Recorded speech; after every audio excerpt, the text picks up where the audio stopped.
voina chuan guitar lesson thar kan zir ho lenga voina kan zir ho le tur chu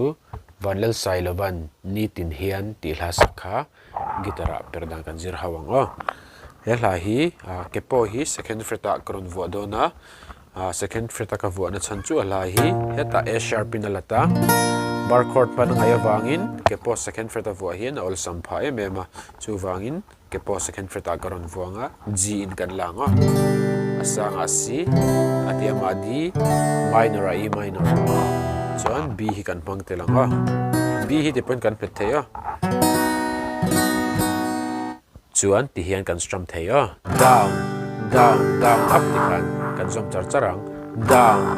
down down up kathin lung du zong te tinga khajun du le down strum chu punin kal thai kathin lung du zong te min pe ki chul silo ato thleng zok min siam remin tikhan na na na na na na tinga khajun du le down strum ang vek pon kan kal theya kha kha chu kan thu thu du le down strum lo do pon kan strum thiam ni chuan kan play thei tho na na na na na na na na na acha bersi na na du le siat nine po kan phang dei thei si aya kha so na chiang tem ka do ya ni khan strumming pattern mo chena kha chuan in dule chord khat chord thla garan da ule ka kha chuan chord khata khan vai khat zeu khain strum thla zeu zewanga chuan a bit po in boil lo dewanga alhamilin karon play lenga luk don lo ngai thale don nia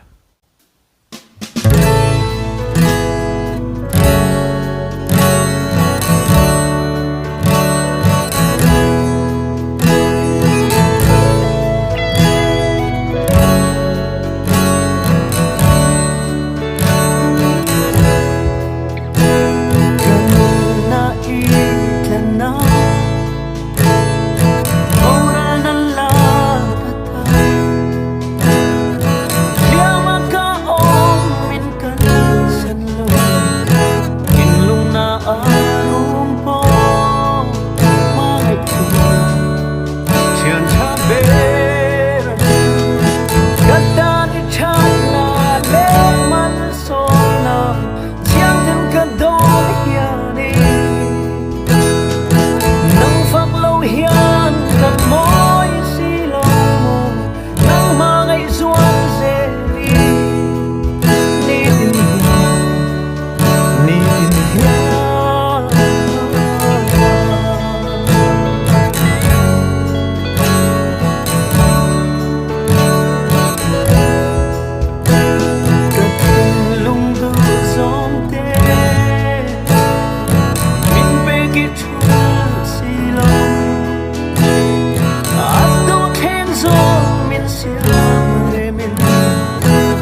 phật lâu hian cầm môi xì lòng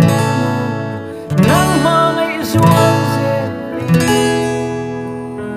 ni tin hian